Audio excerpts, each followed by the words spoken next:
All right, now again, what the goal is here, you can see up there the generalized coordinates. What we're after here, now that we know that there are, say, 1 degree of freedom, and so we need 1 equation of motion, or that there are 2 degrees of freedom, we need 2 equations of motion. Now we're turning to the topic of equations in what? These are differential equations. Are they in x, or are they in theta, or are they in x plus theta, or some linear combination? What coordinates do we use to describe it? And this is where it gets a little subtle.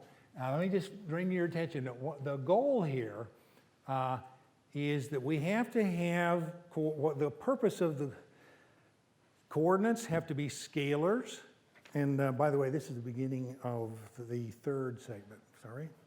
Beginning of the 3rd segment. Now we're going to talk about generalized coordinates, a set of scalars that unambiguously specifies the position of every one of the rigid bodies that can move. All righty?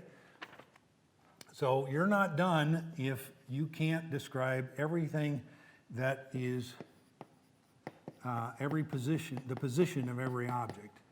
And I'm going to give you a definition here.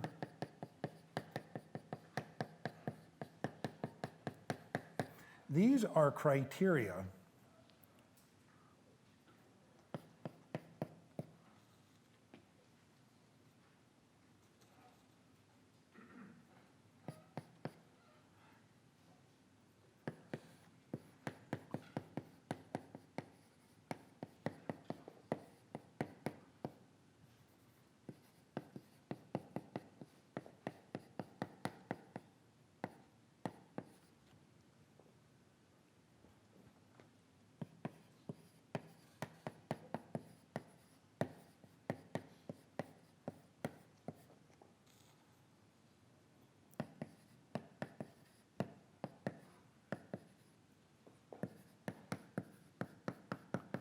Okay, the word complete, a set of generalized coordinates is considered complete if every object in every rigid body's position is defined.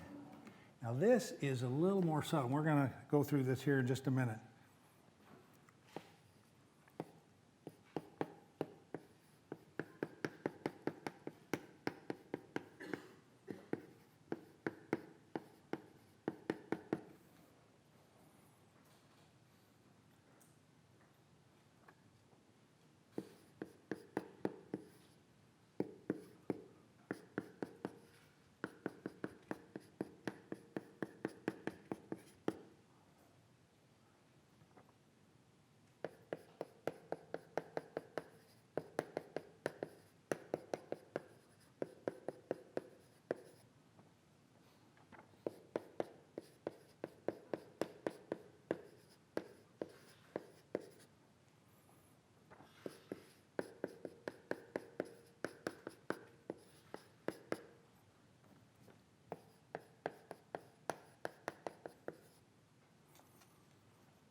Okay. First off, a sanity check. Can you guys in the back row, up there in the back, can you read that? Okay, very good. This is the second criterion, and this is a little subtler. I think you're going to find you're going to need a couple of examples to do this, but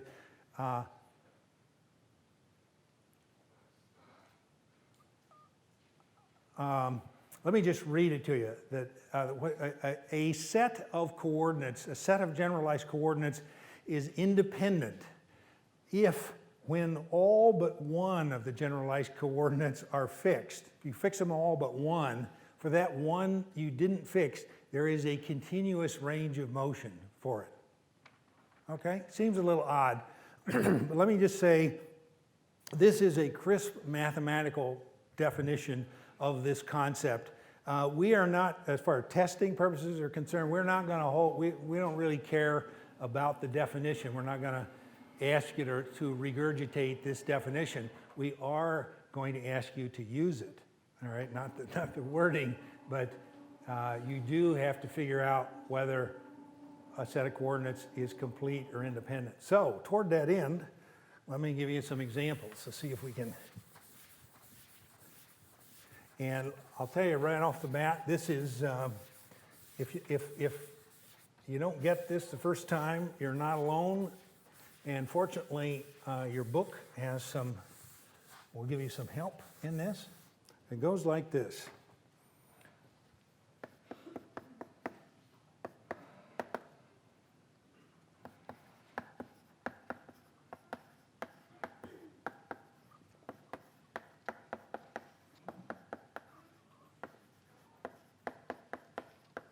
Okay, so here we go. We're talking planar motion. So we're talking about motion in the plane, and we're speaking about a bar, okay? Simply a rod. And the question on the floor is, first, how many degrees of freedom? Well, you know the answer to that already. There's 3, x, y, and theta of some point on this thing. So here is a set. So I come along on a quiz and I say, oh, well, we're going to need 3 degrees of freedom. We're going to need 3 equations of motion. I got to pick coordinates. Here's what I'm going to pick. I'm going to say the horizontal position and the vertical position of the leftmost point of the bar. Fair enough? Sounds pretty crisp. How about it, Max? Does this bar have 2 pin joints or just one? None. It has none. It's like this. You follow me? Or actually, maybe better up here. All right? It can be anywhere in the plane. There are no constraints of any sort. The gentleman right in front of you. Your name? Marshall? Marshall? Yeah. Question. Do you need theta also? I'm sorry? You need another. Oh, do you need theta? How about the lady right next to it? Marshall wants to know if 2 are sufficient. What's your name? Pardon? Ola? Ola? What do you think? Marshall wants to know if theta is necessary. And I said, how about x1 and y1? He's going, I don't know. Yeah, you're absolutely right. But let me just be a little more generic. Let me simply say, if you are asserting that the generalized coordinates for a uniform rigid bar in the plane, unconstrained motion, is x1 and y1, I would simply say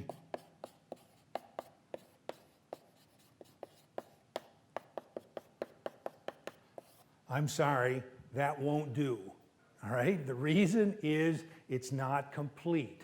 By that definition, you telling me those 2 numbers is not sufficient to tie down, to specify the location of that bar.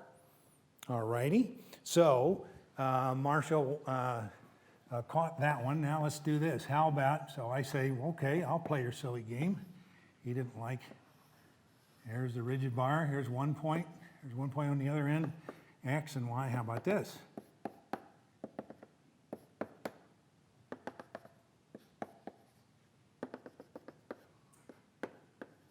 Excuse me, this is supposed to be y2.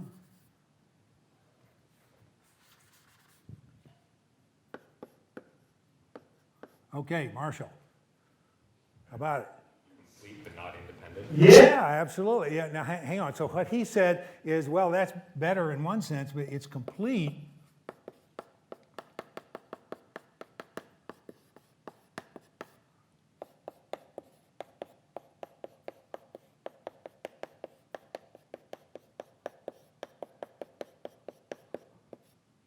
What do you mean it's not independent? All but one. You fix all but one. Y2 can only be in one place. Y2 can't move. Now, does everybody get what he said? Okay, it violates that condition. And the funny thing is, your intuition tells you that. I mean, you can look at that and say, I don't really need I don't really need 4 numbers to tell me where that bar is. I really only need 3. Yes, ma'am. Marion? I just wanted to refute that Y2 could actually be in 2 different locations, That's true. That's a very good point. but it's still not a continuous range. Yeah, exactly. So Marion is making the observation, very astute, that Y2 could actually be down here, right? And this is true. Something in me wants to say, so, all right, that is true, but that does not change the fact that 4 coordinates are not independent, all right? Let me just say, everything that we're talking about is defined, shall we say, locally, all right? It kind of, we view small variations in the existing position, is what we're talking about, all right?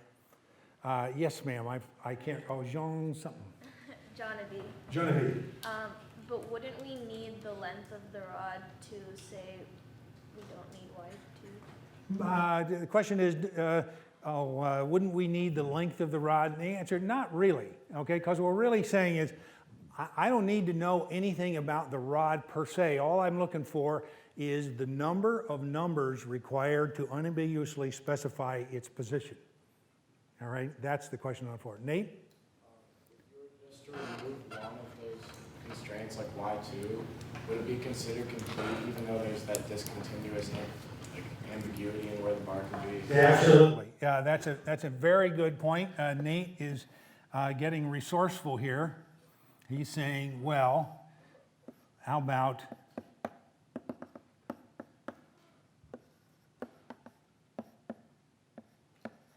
okay, how's that? Nate, that was your question, no?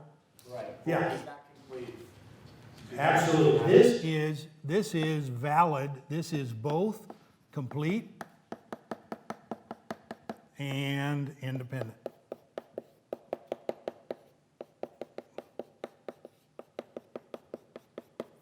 Right? Make sense?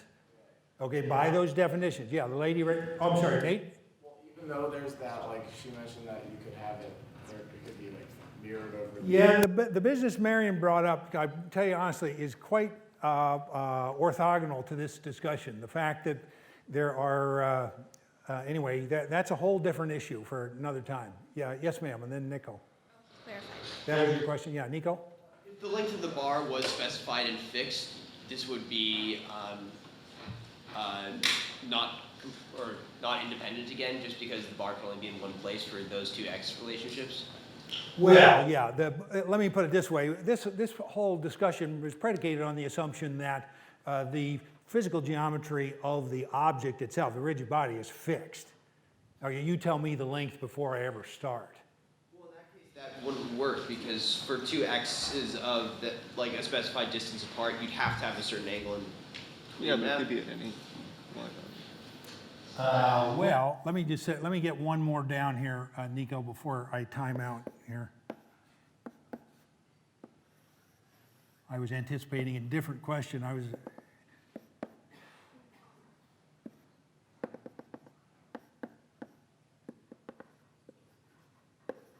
Hang on, let me answer a different question. How about that one?